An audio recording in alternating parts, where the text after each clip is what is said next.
राधे राधे बोल मना पसंद पार जाकर मोहन से कह दो राधा रते से राधा रते रे कृष्णा रते से कृष्णा मिटे रे। परीक्षित जी समाधिष्ट हुए। सारे ऋषि मुनि गण संत गण ब्राह्मण गण प्रजा सब देखने के लिए आई है कि हमारे राजा को किस प्रकार तक्षक नाग काटेगा। लेकिन यहाँ भागवत जी में संकेत आता है कि परीक्षित जी जब समाधिष्ट हुए भगवान की कथा सुन करके, तो परीक्षित के तक्षक नाग के आने से पहले ही परीक्षित का ब्रह्मरंध्र फट गया था और ब्रह्मरंध्र से परीक्षित के प्राण निकल गए थे और वो भगवत धाम को चले गए थे। लेकिन समिक पुत्र श्रृंगी का श्राप है तो तक्षक को तो आना ही है। परीक्षित जी का लड़का है जन्मेजय। पिता के आसपास ऐसी सुरक्षा कर रखी है कि सांप तो क्या एक चींटी भी भीतर प्रवेश नहीं कर सकती। लेकिन पूजा के पुष्प में तक्षक नाग एक कीड़े के रूप में बैठ करके राजा तक पहुंच ही गया। और जैसे ही सप्तम दिवस पूरा हुआ, तक्षक नाग वो कीड़े के रूप में से देखते ही देखते विशाल काय सर्प का रूप धारण कर लिया।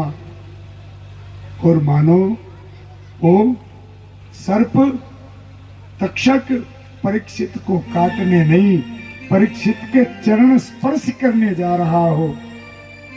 तक्षक नाग ने आकर के जैसे ही परीक्षित को डसा है, डसते ही तक्षक के जहर के प्रभाव से परीक्षित का देह धू धू करके जलने लगा। चारों तरफ जय जयकार होने लगी। बोले परीक्षित जी महाराज की जय जय श्री राधे। यहाँ पर परीक्षित जी का उद्धार हुआ। परीक्षित जी के पुत्र जन्मेजय ने सर्पेष्टिक यज्ञ किया और पिता का बदला लेने के लिए जितने भी सांप थे उन सबको पकड़ पकड़ के हवन में स्वाहा करने लगे। आस्तिक मुनि आए और आस्तिक मुनि ने जन्मेजय को समझाया, है जन्मेजय ये क्या कर रहा है? बोले इन्हीं सर्पों ने मेरे पिता के प्राण लिए हैं। आस्तिक मुनि ने कहा, है जन्मेजय इन निर्दोष जीवों को अग्नि में मत डाल। जिन निर्दोष जीवों को देखिए, जहरीले जीव होते ना, घर के अंदर छिपकली होनी चाहिए। क्यों होनी चाहिए? जितने भी जहरीले जीव जंतु है, हमारे शास्त्र भी कहते हैं और साइंस भी कहता है कि जहरीले जीव जंतु जितना कार्बन हम छोड़ते हैं, हम लोग क्या करते हैं, ऑक्सीजन लेते हैं और कार्बन छोड़ते हैं। जितना कार्बन हम लोग छोड़ते हैं, जितना प्रदूषण हम लोग फैलाते हैं हवामान में, वो सारा प्रदूषण जहरी जीव जंतु ग्रहण करते हैं और उसे ऑक्सीजन बनाकर वापस हम ही को देते हैं।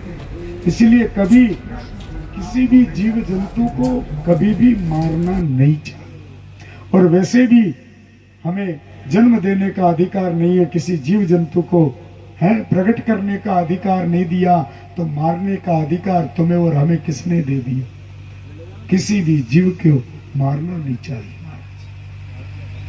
यहाँ पर भागवत जी का विराम हुआ है। क्षेत्र में जैसे काशी श्रेष्ठ है, वैसे पुराणों में श्रीमद् भागवत महापुराण श्रेष्ठ है। 18 पुराणों में उत्तम पुराण, श्रेष्ठ पुराण जो भगवान ने अपने मुख से गाया है, इसीलिए श्रीमद् शब्द लगा हुआ। ऐसे भागवत पुराण को वंदन करते हुए भागवत जी का अंतिम श्लोक हम सब साथ में गाएंगे।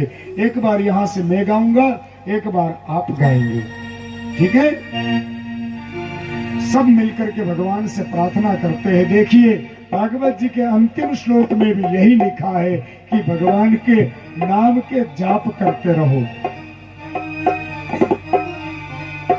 नाम संकीर्तनम अस्य नाम संकीर्तनम यस्य सर्व पाप प्रणाशनम सर्व पाप प्रणाशनम प्रणामो दुख समनस प्रणामो दुख समनस तम नमामि हरि परम तम नमामि हरि परम नाम संकीर्तनम अस्य नाम संकीर्तनम यस्य सर्व पाप प्रणाशनम सर्व पाप प्रणाशनम प्रणामो दुख समनस प्रणामो दुख समनस तम नमामि हरि परम तम नमामि हरि परम नाम संकीर्तनम अस्य परमेश्वर बोला ब्रह्म परमेश्वर तुम सबके स्वामी ओ जय जगदीश्वर